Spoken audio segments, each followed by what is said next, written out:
Hello friends, स्वागत है आपका हमारे प्यारे चैनल वासुदेव लर्निंग पे। आज वन वर्ड सब्स्टिट्यूशन का दूसरा दिन है। 20 हो चुके थे पहले वीडियो में, अब उसके बाद स्टार्ट करते हैं। That which is pig like, कि ऐसा जो सुअर के समान हो उसे कहेंगे पोर्सिन, सुअर जैसा। ठीक है ना, सुअर जैसे के लिए एक वर्ड है porcine. You are like porcine, ठीक है ना, सुअर जैसा। देखो, यह एक जंगली सुअर जैसा है। जंगली सुअर नहीं है लेकिन जंगली सुअर जैसा है, तो this is wild porcine animal. ठीक है ना, this is wild porcine animal, यानी कि यह एक जंगली सुअर जैसा जानवर है। फिर उसके बाद कहता है that which is lion like, जो शेर की तरह है, तो उसको कहेंगे लियोनाइन। ठीक है ना, लियो भी एक शेर का मीनिंग होता है, लियोनाइन शेर के जैसा।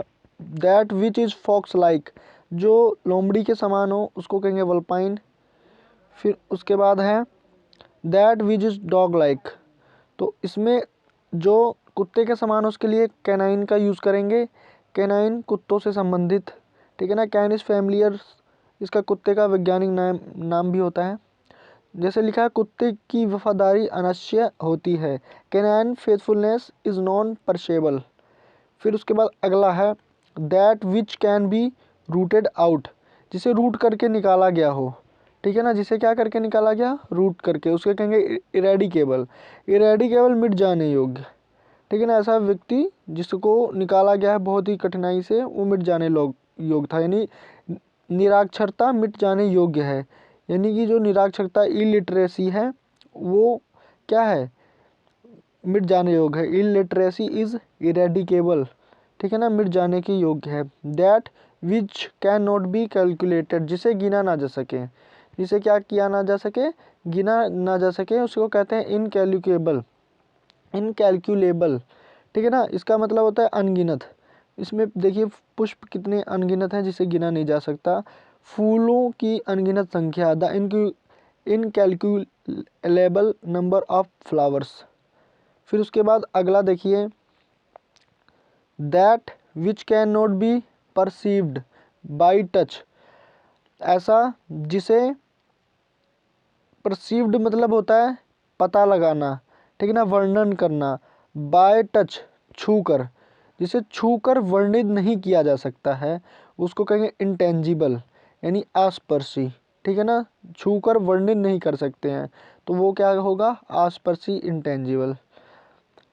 आभा आस्पर्शी होती है, एन एरा इज इंटेंजिबल। ठीक है ना। फिर अगला है दैट विच एग्जिस्ट, ऐसा जो विद्यमान है सेपरेटली, बिल्कुल अलग, फ्रॉम अदर पीपल, अन्य लोगों से, उसको कहते हैं इंडिपेंडेंट, यानी स्वतंत्र। यानी ऐसा जो विद्यमान है सभी लोगों से बिल्कुल सेपरेटली मतलब अलग होता है, फ्रॉम अदर मतलब अन्य से, लोगों, पीपल मतलब लोगों से, तो उसको स्वतंत्र ही कहेंगे, इंडिपेंडेंट। फिर कहता है think to be corrected in a printed book, ऐसी वस्तु जो जिसको करेक्ट किया जाए इन अ प्रिंटेड बुक में, ठीक है ना, तो उसे क्या कहेंगे, कोरिजेंडम, शुद्धि पत्र। ठीक है ना, ऐसे ही कोई वस्तु है जिसमें शुद्ध कर किया जाता है तो उसको कहते हैं कोरिजेंडम। कोरिजेंडम, कोरिजेंडम का यूज़ कहीं पर भी आएगा तो समझ जाना शुद्ध पत्र की बात कर रहा है। शुद्ध पत्र की जांच होनी चाहिए तो कोरिजेंडम शुड बी चेक्ड। ठीक है ना। फिर उसके बाद अगला है things taken by robbers. Things माने वस्तुएं होती हैं, टेकन मतलब जो ली गई हों, बाई द्वारा, रोबर्स मतलब होता है डकैतों के द्वारा, उसको कहेंगे बूटी। बूटी जो डकैतों के द्वारा छीनी गई हो, लूट का माल, बूटी। ठीक है ना, तो वह लूट के माल को देख रहा है, he is looking at the बूटी। ठीक है ना, वो लूट के माल को देख रहा है, he is looking at the बूटी। और फिर उसके बाद अगला है study of the development of plants and animals from earlier forms.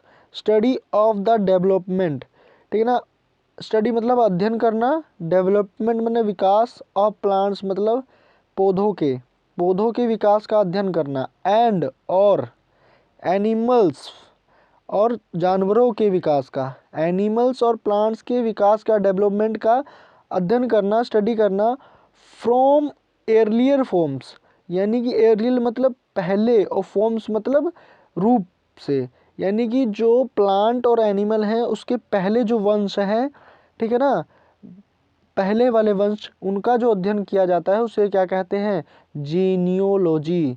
क्या कहेंगे, जीनियोलॉजी, जीनियोलॉजी। तो जीनियोलॉजी वंशक्रम होता है, एक परिवार का वंशक्रम, ए फैमिली जीनियोलॉजी, ठीक है ना। जीनियोलॉजी समझ गए, the study of plants and development of plants and animals from earlier forms, ठीक है ना, क्या कहलाएगा, जीनियोलॉजी। फिर अगला कहता है the study of oceans and their phenomena, यानी कि अध्ययन, ओशन यानी समुद्र का अध्ययन, और किसका अध्ययन, और उसकी घटनाओं का, समुद्र और समुद्र की घटनाओं का अध्ययन क्या कहलाएगा, ओशियनोग्राफी, क्या कहलाएगा, ओशियनोग्राफी। फिर उसके बाद देखिए समुद्री विज्ञान, इसको इंग्लिश में कहते हैं, ओ हिंदी में कहते हैं, समुद्र विज्ञान महत्वपूर्ण पृथ्वी विज्ञान है, oceanography is an important earth science.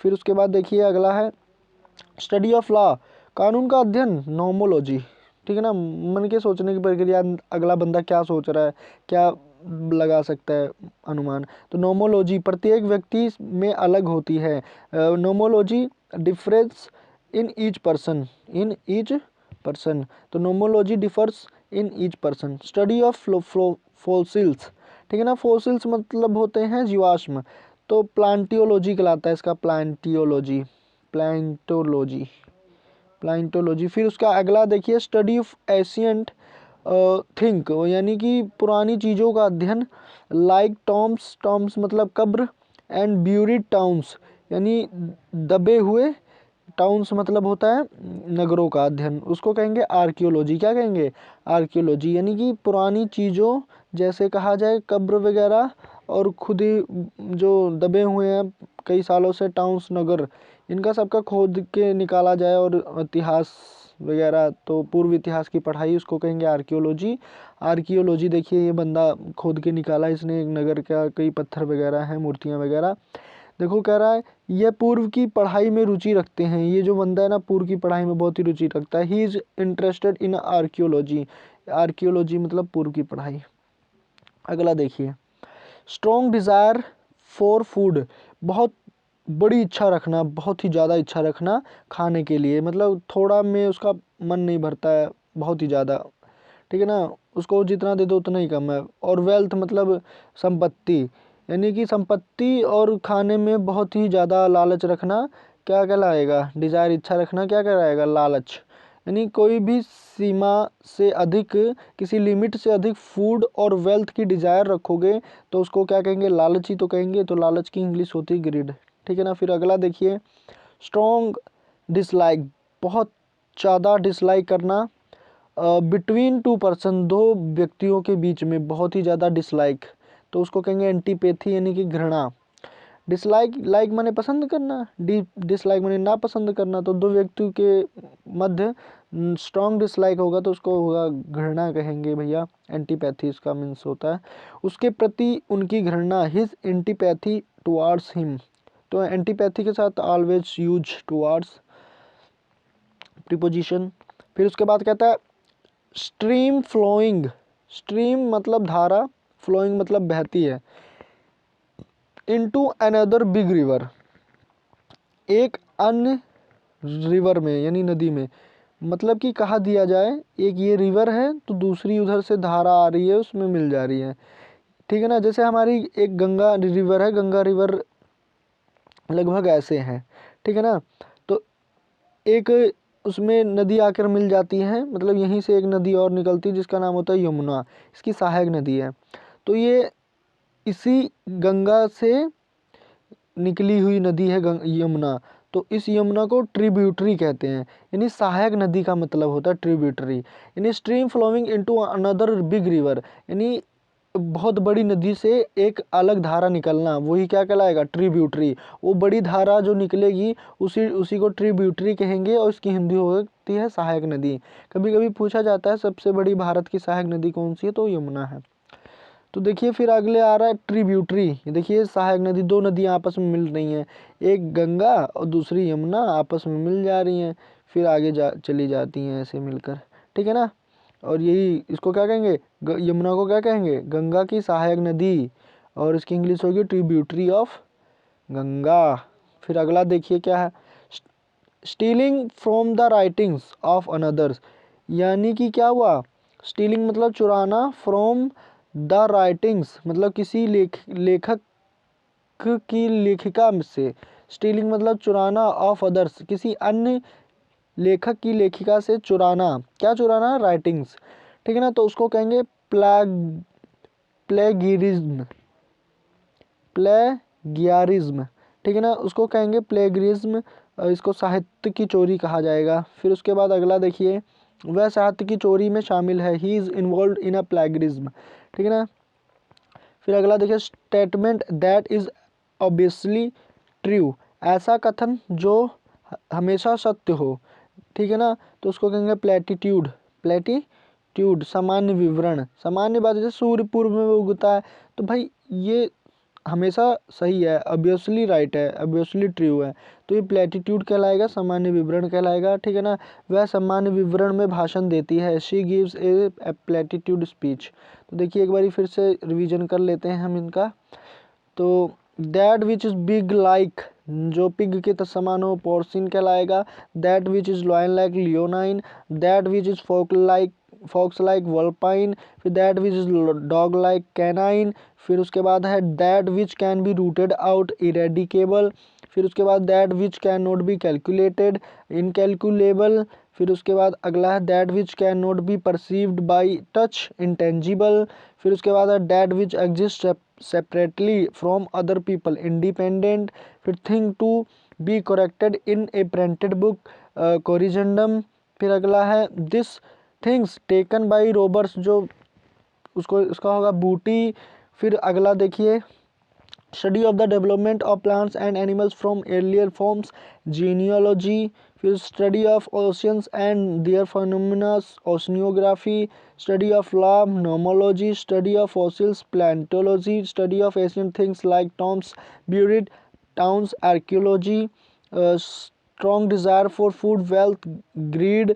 Strong dislike between two person, antipathy. Stream flowing into another big river, tributary. Stream from the writings of others, plagiarism. फिर उसके बाद है statement that is obviously true, platitude. देखिए हमारा video आपको अगर helpful और अच्छा लगा हो तो लाइक, कमेंट और शेयर जरूर कीजिएगा। ये जो वन वर्ड सब्स्टिट्यूशन है, ये हिंदी का ही, जैसे हिंदी में होता है अनेक शब्दों के लिए एक शब्द, वही इंग्लिश में होता है वन वर्ड सब्स्टिट्यूशन इसकी जगह पर। तो अगर आपको हमारी वीडियो अच्छी लगी हो तो उसको अधिक से अधिक शेयर करना ना भूलिएगा। और ये बहुत ही उपयोगी है, जैसे कहा जाए सीजीएल की परीक्षा में बहुत पूछा जाता है, सीएचएसएल में बहुत पूछा जाता है। फिर उसके अन्य कई, अगर कहीं इंग्लिश पूछी जाती है तो ज़रूर भैया वन वर्ड सब्स्टिट्यूशन ज़रूर पूछा जाता है। तो आप ऐसे ही जितने भी करवा रहे हैं, कहीं ना कहीं बहुत ही ज़्यादा एनडीए और सीएचएसएल सीजीएल से ही लिए गए हैं, जो कई बार रिपीटेड हैं। तो आप इसको ज़रूर देखिएगा। धन्यवाद।